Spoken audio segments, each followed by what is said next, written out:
일본 제작사, 일본 오디오 제작사들 중에서 대표적인 이미지를 가지고 있는 게 저는 마란츠라고 생각을 하고요.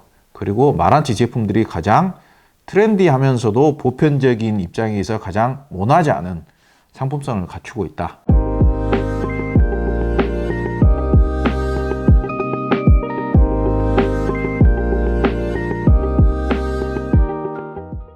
네, 안녕하세요. 오디오 웹진 플레인지의 오디오 칼럼니스트 주기표입니다. 네, 이번 영상에서는 마란츠 PM11 시리즈에 대해서 안내를 해드리겠습니다. 이 영상을 준비하고 있는 취지에 대해서는 다른 영상에서 소개를 다 했죠. 계속 하고 있죠. 여러분들이 좀 더 좋은 가격에 좋은 오디오를 이용하기 위해서는 좀 상태 좋은 중고를 알아보실 필요가 있다. 그런 측면에서 이제 좀 300만원, 출시 가격이 300만원 이상 되는 제품, 그리고 출시 시기가 대략 한 10년가량 된 제품들에 대해서 중고로 구할 수 있는 제품들에 대해서 안내를 해드리고 있습니다. 이번 영상에서는 마란츠 PM11에 대해서 설명을 드리겠습니다.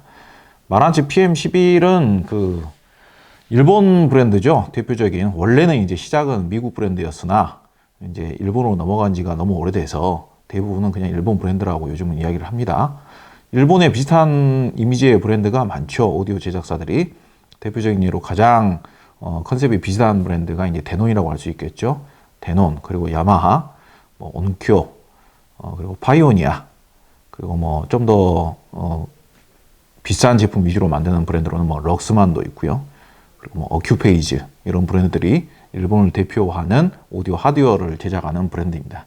근데 마란츠는 그 중에서도 가장 보편 대중 친화적인 그런 대중적인 브랜드다라고 하는 게 저의 생각입니다. 그리고 가장 그래도 그 브랜드 제작사의 일본 제작사, 일본 오디오 제작사들 중에서 대표적인 이미지를 가지고 있는 게 저는 마란츠라고 생각을 하고요. 그리고 마란츠 제품들이 가장 트렌디하면서도 보편적인 입장에서 가장 모나지 않은 상품성을 갖추고 있다. 그러니까 마란츠는 그래도 최소한 그래도 출시되고 나서 좀 시간이 지나면 가격이 조금씩 떨어지거든요. 그러면 좀 가격이 떨어진 상태에서 인터넷 최저 가격 정도로 구매를 하면 별로 가격 대비 성능이 떨어질 일은 없는, 별로 후회할 일은 없는, 가격에 비해서, 특히 가격에 비해서 정말 잘못 샀구나, 그럴 일은 별로 없는 그런 경우의 수가 가장 어떻게 보면 적은 브랜드가 아닌가, 그렇게 설명드릴 수 있을 것 같습니다. 본격적으로 제품 설명해 보겠습니다.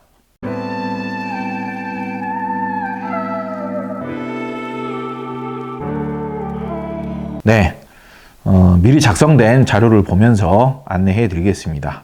메인 이미지로 내부 사진이 있는데요. 밑으로 내려서 내부 사진도 좀 더 크게 볼 수 있도록 하겠습니다.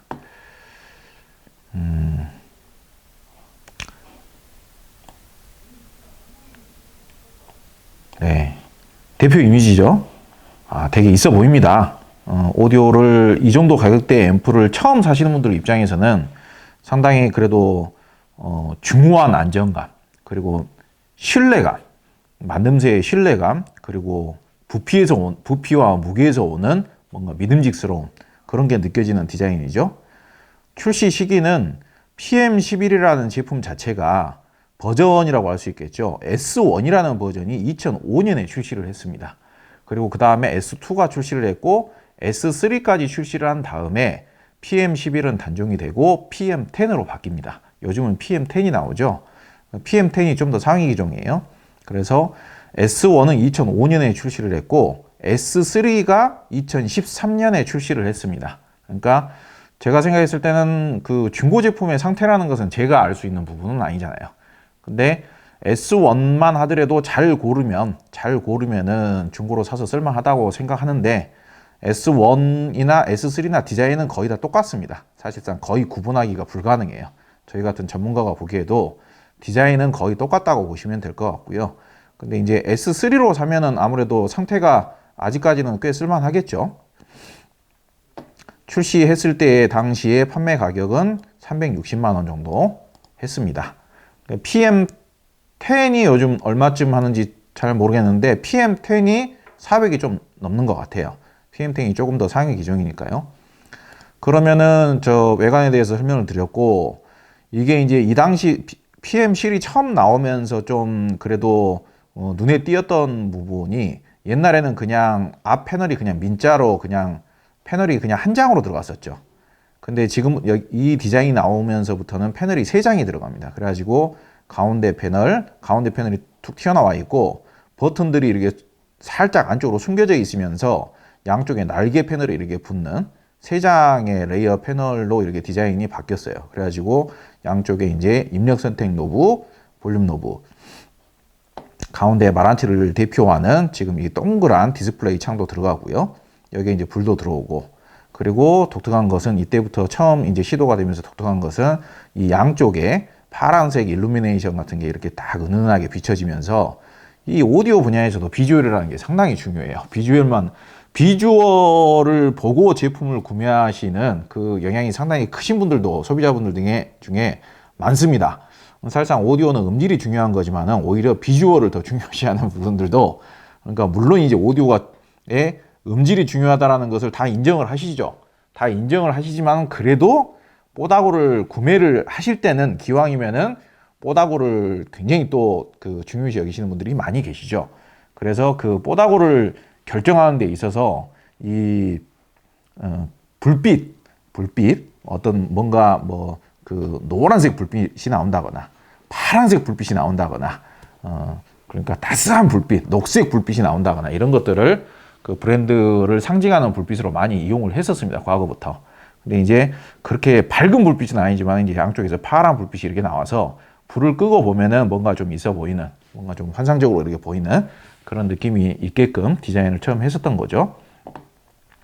내부 구조를 보면 이게 이제 S3 버전입니다. 지금 S3 버전인데, 여기 보시면은 전체적으로 지금 검정색 제품이잖아요. 그러니까 원래는 이제 일본 마란치 제품은 이제 골드 색상이 옛날부터 유명했었는데, 메인 색상이었었는데, 지금 이거는 이제 블랙 색상이에요. 골드 색상이면은 여기 샤시가 다 골드 색상이겠죠. 근데 내부 이제 골격이죠. 내부 골격이 뭔가 구릿빛이잖아요. 이게 이제 마란츠, 그러니까 일본 사람들이 좋아하는 황동 제시입니다. 황동 제시. 황동으로 이제 그 구리를 말하는 거죠. 구리. 그러니까 뭐 그러니까 음질적으로나 뭐 진동을 잡아주거나 그런 쪽에 좀 음질적으로 도움이 된다라고 해서 이제 황동 도금이 되어 있는 그런 내부 골격 셰시를 사용을 하는 것을 볼 수가 있습니다. 근데 제가 알기로는 S1에는 이런 재질이 안 들어갔던 걸로 저는 기억을 해요.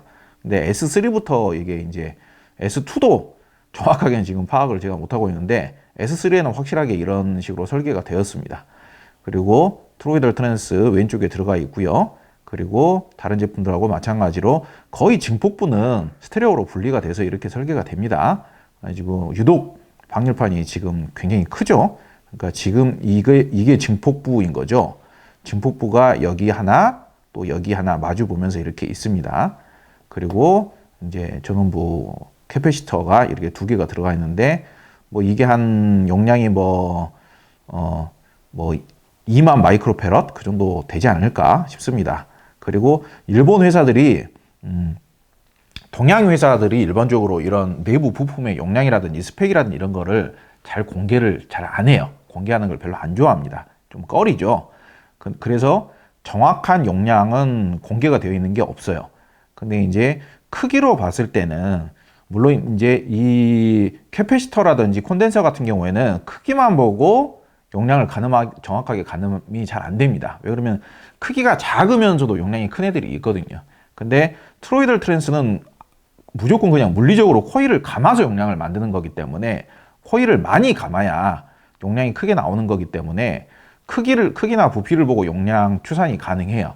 근데 이제 이렇게 봤을 때는 대략 얘도 한 400V 암페어 정도 되지 않겠나.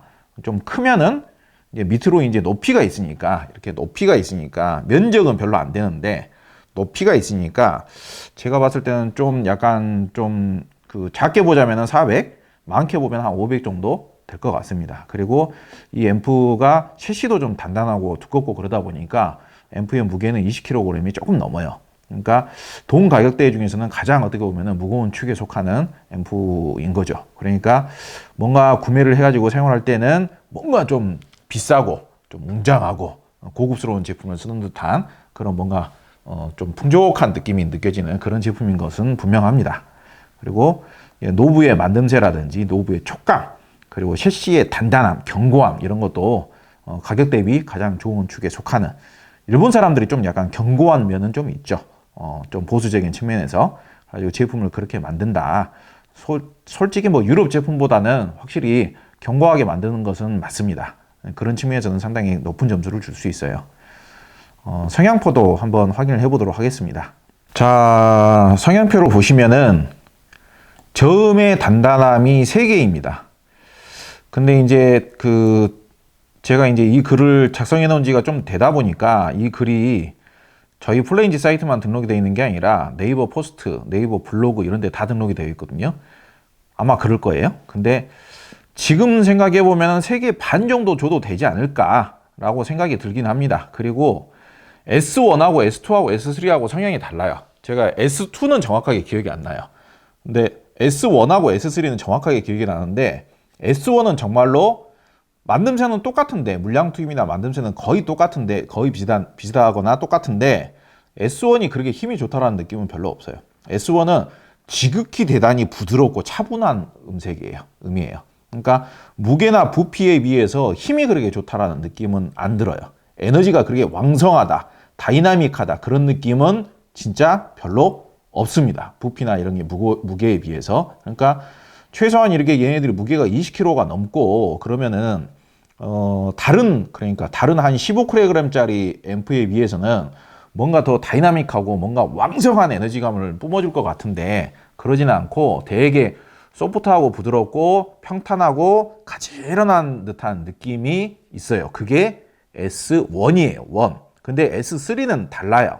그러니까 S1하고 S3하고 여러분들이 성향을 구분을 달리 하셔야 되는데, 여기에서 보이는 저음의 단단함이라는 부분에서 별이 3개가 되어 있는데 S1은 별 3개가 맞을 것 같아요. S1은 별 3개나 좀 박하게 주면 별 2개 반이 될 수도 있습니다. 근데 별 3개가 맞을 것 같고, S3면은 별 3개 반이나 별 3개 반 이상은 줘야 된다고 생각합니다. 그거는 꼭 지금 제가 말로서 정정을 하니까 여러분들께서 그거는 참고를 꼭 하시기 바랍니다. 그러니까 S3는 나름 저음이 좀 그래도 풍성하고 볼륨감 있게 나와요. 나름 좀 탄탄하게 나옵니다. 좀 굵직굵직하게. 자연스럽고 포근한 배음의 특성은 4개입니다. 4개도 나쁘지 않은 특성이에요. 4개도 우수하다는 겁니다. 그러니까 최고 수준까지는 아니지만 꽤 우수해요. 이 마란츠라는 제품은 어느 특성이라도 최고는 아니에요. 이게 마란츠를 까는 이야기가 아닙니다. 마란츠를 까는 이야기가 아니고, 어느 특성이 무조건 최고라는 것은 어떤 특정한 특성에 치우쳐져 있다라는 의미가 될 수도 있고요. 그게 착색이라는 의미가 될 수도 있어요. 그러니까 먼저 등록된 영상을 보시면은 이탈리아 앰프 중에 오디오 아날로그 같은 경우가 이 특성이 4개 반이에요. 4개 반. 그러니까 하얀색 별이 하나가 더 들어가 있습니다. 그러니까 배음 특성이나 자연스럽고 포근한 특성이 마란츠보다 더 좋다라는 이야기예요. 그러면서 제가 오디오 아날로그를 평가하면서 뭐라고 했냐면은 힘을 덜 들인다. 힘을 덜 들이고 바람이 많이 들어간 소리다. 바람이 들어갔다는 표현을 별로 그렇게 좋게 표현을 안 쓰는데, 좋은 표현이 아닌데 그게 나쁜 표현이 아닙니다. 지금 쓸 때는. 그러니까 너울너울, 그러니까 소리에다가 바람을 밑에다 깔아주니까 그 소리가 바람을 타고 이렇게 퍼지겠죠. 그러니까 뭐 송진가루 날리듯이. 그러니까 그런 송진가루가 날리는 듯한 표현력은 오디오 아날로그 베르트 센토가 살짝 더 좋은 거예요. 근데 거기에다 힘을 가해버리면은, 생각을 해보세요. 송진가루에다가 힘을 가해버려요. 송진가루에다가 무게추를 달아놔버려요. 그러면은 그게 잔향이 생길까요? 잔향이 생길 수가 없죠. 이렇게 후 불었는데 그게 날아갈 수가 없죠. 촉촉하게 날아갈 수가 없죠. 그러니까 마란츠는 절대로 착색을 추구하진 않아요. 기본적으로는. 그러니까 굉장히 지극히 모범적인, 그러니까 한마디로 이야기하자면 모범생이에요. 모범생. 그러니까 거의 모든 특성이 3개에서 4개 정도. 그러니까 4개 반도 안 넘어가요. 4개 반도. 그냥 평탄함이라는 특성으로 평가를 하자면 4개 반 정도가 될 것 같기는 해요. 근데 그러니까 이런 음색을 나타내는 포근한 배음 특성, 자연스러움 이런 특성은 4개 정도가 어떻게 보면 가장 중립적인 성향이라고 볼 수가 있습니다. 중음의 명징함은 3개입니다. 중음 별로 명정하지 않습니다. 되게 자연스럽고 소프트하고 평탄해요. 가지런해요. 그러니까 모범생이에요. 모범생. 그러니까 이런 특성이 조금 심심할 수는 있습니다. 그러니까 다시 말씀을 드리자면은 중음의 명징함 특성이 3개인데 이 앰프를 매칭하고 나서 왜 이거 답답하냐 그렇게 말씀하시면 안 돼요. 그러니까 짜릿한 소리를 좋아하시는 분들은 이런 앰프 사지 마세요. 짜릿한 소리를 좋아하시는 분들은 예를 들어서 뭐 시모디오라든지 크렐이라든지 그리고 요즘 기준으로 보자면은 클래스 D 방식의 뭐 프라이머 앰프라든지 그런 쪽을 사셔야 되는 거예요. 그러니까 여러분들이 지금 이런 영상을 보시면서 성향이라는 것을 잘 구분을 하셔야 됩니다. 이게 뭐 특정 제품 추천하고 특정 제품 사라고 이런 영상을 지금 만드는 게 아닙니다. 음의 여운과 잔향 하모닉스는 4개입니다. 4개. 그러니까 이런 류의 앰프들은 유니슨 리서치 뭐 아니면 뭐 오디오 아날로그 뭐 넓게 보자면은 그런 류의 앰프들하고 성향이 얼추 비슷한 성향이에요. 그러니까 대논도 넓게 보자면은 지금 이 성향하고 비슷한 성향입니다. 좀 일본 제품들을 그 장점을 이야기를 하자면 일본 제품들은 기복이 심하지 않습니다. 일본 제품들은 그리고 비싸지 않아요. 성능이나 만듦새에 비해서. 가격에 비해서 만듦새가 되게 좋아요. 고장도 잘 안 납니다. 일본 제품들이. 유럽 제품이나 미국 제품에 비해서 고장도 잘 안 나요. 그 사람들은 전 세계의 모든 제품을 가장 많이 팔아봤던 습관이 있는 사람들이에요. 그런 류의 물류 품질 관리 능력을 가지고 있는 업체들이에요. 그러니까 엄밀히 따지면 유럽보다 일본의 오디오 브랜드가 훨씬 더 적죠. 근데 마란치나 데논, 뭐 파이오니아, 야마하 정도 대기업 대량 생산이 가능하지 않고서는 경쟁이 안 되는 거예요. 그러니까 전 세계 모든 인류, 남녀노소를 불문한 모든 인류, 모든 나라, 모든 문화권의 제품을 판매를 해야 되기 때문에 굉장히 중립적이고 평탄하면서도 그 내구성이라든지 이런 것들, 내구성이나 만듦새 같은 것도 중립적으로 잘 만드는 거예요. 대신에 반대로 이야기를 하자면은 음색이 그다지 창의적이지도 않아요. 음색이 무슨 뭐 예술적이라거나 보편적이고 중립적이긴 하지만은 음색이 그렇게 대단히 독특하거나 대단히 개성적이거나 대단히 창의적이지도 않아요. 일본 사람들 자체가 그럴 수도 있습니다. 제가 뭐 일본 사람들을 잘 모르기 때문에 단정 지을 수는 없지만은 제품 자체의 성향은 장점 및 단점으로 구분을 하자면은 그렇다라고 볼 수 있어요. 그러니까 모범생이라고 할 수는 있겠지만은 뭔가 예술적이라고 말할 수는 없을 수도 있겠죠. 그러니까 그리고 그 다음 특성 중고음의 펼쳐짐이 3개. 아무래도 이제 중고음이 펼쳐짐이 좋으려면은 하모닉스가 대단히 풍부하면서도 중고음이 어느 정도 입체적이고 중고음의 이탈력이 좋아야 돼요. 중고음의 이탈력, 중고음을 이렇게 뿌려주는 능력, 중고음을 위, 아래, 좌우, 앞뒤로 뿌려주는 능력이 좋아야 돼요. 이 중고음의 펼쳐짐이 좋으려면. 그리고 중고음이 좀 더 투명하면서도 생동감이 있고 소리의 스피드, 뿌려주는 능력이 좋아야 돼요. 거의 계속 비슷한 이야기를 하고 있습니다만은, 근데 일반적으로 일본 앰프들은 좀 얌전한 편입니다. 그러니까 이런 뿌려주는 능력이 그렇게까지 좋은 편은 아주 좋은 편은 아니에요. 비슷한 특성으로 중고음의 직진성과 이탈력이 2개 반밖에 안 돼요. 그러니까 지금 소개하고 있는 거의 모든 앰프 제품들이 장점에 대해서는 4개 반까지, 4개에서 4개 반까지 나오지만은 성향이 좀 편중되어 있는 제품 같은 경우에는 단점으로 부각될 수 있는 특성은 2개 반까지 나옵니다. 모든 제품들이 프라이머도 마찬가지죠. 오디오 아날로그도 마찬가지죠. 무조건 칭찬하는 게 아니라 2개 반짜리가 하나씩은 지금 나오고 있어요. 구동력은 3개 반으로 나름 준수한 편입니다. 구동력은. 그러니까 구동력이 4개면은 이 가격대에서 구동력이 4개면은 제법 좋은 거죠. 3개 반도 나쁘지 않은 겁니다. 제가 봤을 때 이것도 아까 저음의 단단함이라는 특성하고 약간 비슷하게 평가를 좀 차등을 둬서 평가를 해야 될 것 같은데요. 제 느낌상으로 S1은 3개를 줄 수도 있어요. S1은. 그러니까 저는 솔직히 지금 상황에서 S1을 별로 하고 싶지는 않아요. 근데 S3는 상당히 괜찮습니다. S3는 추천합니다. S1은 아마 중고 시세가 100만 원 초반일 거예요. 저도 예전에 가지고 있다가 거래를 해본 적이 있는데 제가 팔 때 뭐 한참 전인데 한 3, 4년 된 것 같아요. 그때 제가 한 100 초반에 팔았던 것 같아요. 근데 S3 정도 되면은 100 중반, 100 한, 제가 중고를 요즘은 이용을 잘 안 하기 때문에 100 중반에도 충분히 살만한 가치가 충분히 있다라고 저는 생각을 합니다. 근데 S3면은 좀 후하게 평가를 하자면은 구동력이 한 4개까지도 줘도 되지 않을까 이렇게 생각이 됩니다. 전대역에 대한 에너지감과 깊이감이 4개죠. 그러니까 이게 S3에 해당하는 거예요. 지금 이 특성이 구동력하고 연관이 되는 특성이거든요. 그러니까 S3는 충분히 4개를 줘도 됩니다. S3는 오히려 4개 반까지도 줘도 되지 않을까. 그러니까 그렇게 차등을 줘서 이거를 평가를 할 때, 제가 평가를 할 때 S1하고 S3를 그냥 짬뽕으로 지금 거의 평가를 해버린 거 아닌가 그런 생각이 들기도 합니다. 약간씩 교정을 지금 합니다. 공간감과 무대감, 입체감이 3개로 되어 있는데 이것도 3개 한 반은 줘도 될 것 같습니다.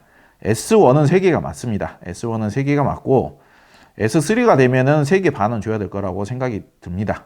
공간감과 무대감, 입체감이 3개로 나와 있는데 이것도 S1에 해당되는 것 같아요. S1에.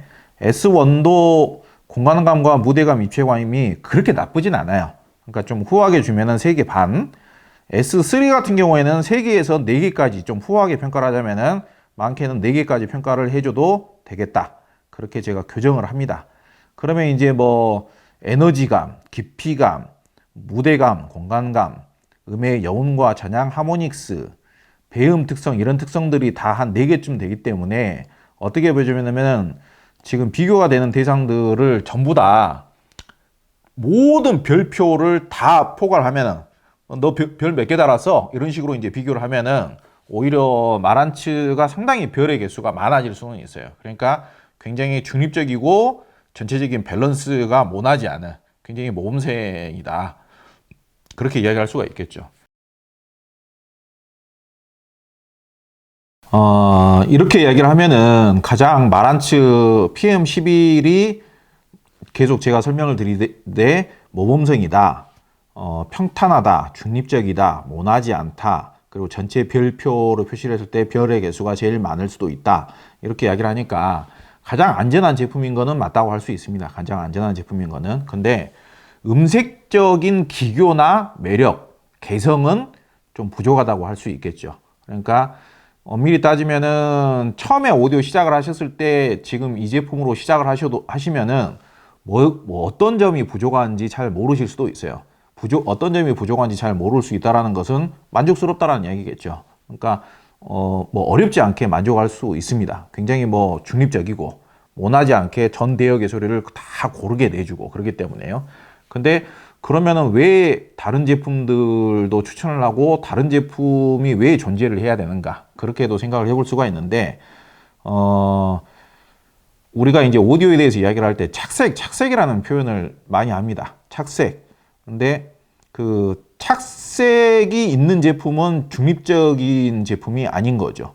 특정 대역을 강조를 한다거나 아니면은 그 중립적인 원음을 추구하지 않은 거라고 볼 수도 있어요. 예를 들어서 여성 보컬이 담백하게 노래를 불렀는데 그 담백한 노래 톤을 좀 더 요염하게 들려주는 오디오가 있다거나 아니면은 뭐 바이올린을 실제로 연주를 했을 때는 카랑카랑하게 연주를 했는데 그 카랑카랑한 느낌이 오디오로 들었을 때는 좀 더 부드럽고 나긋하게 거기에다가 뭐 그 실크감이 있게끔 들린다거나 그런 것들이 뭐 바꿔서 말하자면 착색인 거예요. 그러니까 저장된 녹음된 원음 그리고 현장에서 재생된 그대로의 소리와 같지 않을 때 그걸 보고 왜곡 혹은 착색이라고 합니다. 근데 그건 이제 부정적으로 표현을 했을 때의 뜻하는 거예요.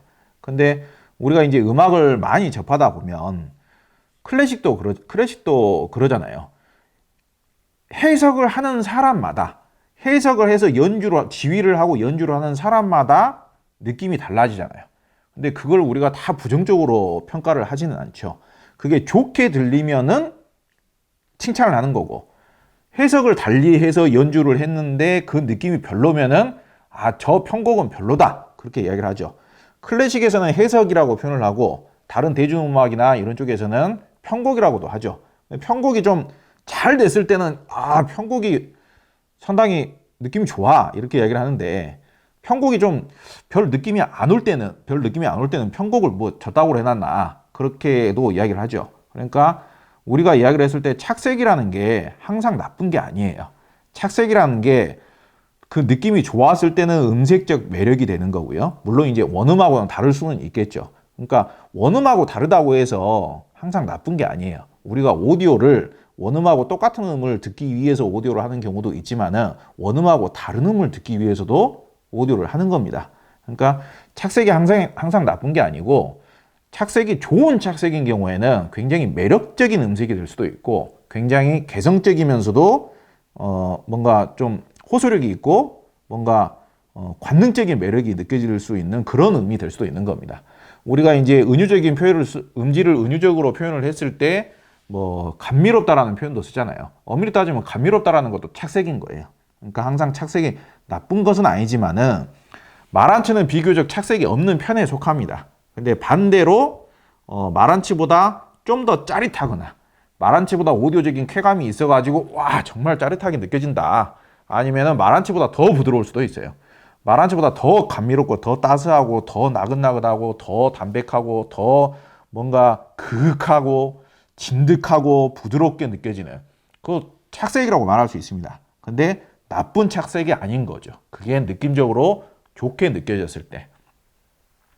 그러니까 우리가 그 일본 브랜드로 오디오를 많이 시작을 해요. 일본 브랜드들이 뭐 혹자 같은 경우에는 일본이 무슨 오디오를 잘 만드냐. 우리나라가 훨씬 더 오디오를 잘 만든다. 그런데 인정할 건 인정을 해야 돼요. 그러니까 그 상품으로서의 오디오는 일본이 잘 만듭니다. 그리고 대량 생산도 잘하고 엄밀히 따지면 우리나라에서는 대량 생산할 수 있는 오디오 업체가 거의 없다시피 해요.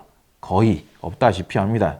제가 지금 생각해 보기로도 한 방에 수출을 할 테니까 몇백 개를 만들어서 보내라. 보낼 수 있는 업체 거의 없어요. 우리나라에는. 뭐 예를 들어서 근데 일본 같은 경우에는 어마어마한 음향 대기업인 야마라든지 소니라든지 어마어마하잖아요. 세계 시장을 주무르잖아요. 뭐 야마 같은 경우는 악기도 세계 탑이고 그리고 이제 악기나 이런 제품은 안 만들더라도 마란치라든지 테노이라든지 야마하, 소니 이런 업체들이 홈시어터 시장도 거의 뭐 다 석권을 하고 있고요. 그러니까 그런 측면에 있어서는 기술력이 좋다라는 것은 인정을 해줘야 됩니다. 그리고 그 균일한 품질을 유지하는 능력에 있어서도 일본 회사들이 되게 좋아요. 근데 이제 반대로 일본 회사가 좀 메리트가 좀 떨어지는 경우는 착색을 내가 즐기게 되었을 때 뭔가 개성적인 음질, 뭔가 좀 더 중립적인 음질에서 뭔가 나는 좀 더 호소력이 있고 뭔가 매력적인 음질을 듣고 싶다. 뭔가 더 짜릿한 음질을 듣고 싶다. 뭔가 더 하이엔드적인 음질을 듣고 싶다라고 했을 때는 그때부터 이제 일본 제품에서 벗어나게 되는 겁니다. 그러니까 아까 말씀드렸던 대로 마란치보다 좀 더 나긋하고 부드럽고 감미로운 음을 내는 앰프가 있을 수 있어요. 그리고 반대로 내려오는 성향이 있다면 올라가는 성향도 있겠죠. 반대로 소리 톤이 이렇게 위로 하이톤으로 쫙 올라가면서 뭔가 짜릿한 음질, 다이나믹한 순발력, 치고 딱 나와줬다가 딱 빠지는 음질.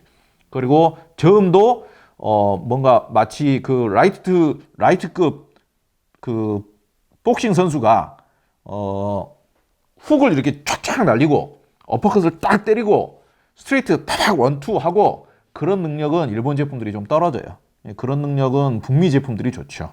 그러니까 그런 뭔가 좀 다른 개성적인 특성들을 원하게 됐을 때는 일본 제품들에서 좀 벗어나는 경우들이 있죠. 그러니까 제가 지금 충분한 만큼 칭찬을 할 부분은 칭찬을 하고 좀 변수에 대해서는 또 따로 이렇게 설명을 드리죠. 그러니까 매칭을 하다 보면은 이 제품 하나가 중립적이라고 해서 최종 음질이 꼭 중립적으로 나오는 것은 아닙니다. 우리가 음식도 그러잖아요. 그러니까 그 간이 안 돼 있는 음식으로 조리를 했다고 해서 최종 맛이 싱겁지는 않잖아요. 중간에 어떤 재료를 넣느냐, 어떻게 조미료를 썼느냐에 따라서 최종 맛이 달라지잖아요. 오디오도 마찬가지예요. 우리가 중립적인 앰프를 썼다고 해서 최종 음질이 중립적으로 나오지 않아요. 그리고 반대로 착색이 있는 앰프를 썼다고 해서 최종 음질이 착색이 있거나 왜곡이 있지 않습니다. 그러니까 결국은 중립적이라는 특성이 나쁜 특성은 아니지만은 꼭 중립적이라고 해서 최종 음질이 항상 매력적인 것은 또 아닐 수도 있다. 그런 점을 참고를 해서 이런 성향표를 보시고 매칭하는데 여러분들이 도움이 되셨으면 합니다. 얘기가 좀 길었습니다만은 여러분들한테 좀 더 자세하게, 좀 더 이해가 쉽도록, 그러니까 당장의 제 이야기들이 한 번에 이해가 안 되실 수도 있습니다. 근데 이제 뭐 꼭 제 말이 무조건 100%다 맞다는 이야기도 아니고요. 이제 여러분들이 오디오를 이렇게 하면서 문득 제 이야기가 나의 경우에는 저 사람의 말이 좀 맞는 것 같다 하는 경우들이 있을 겁니다. 그럴 때 제 이야기를 좀 참고를 해주시면 좋은 도움이 되지 않을까 생각됩니다. 네. 치료할 수 있는 이야기 길게 들어주셔서 감사합니다.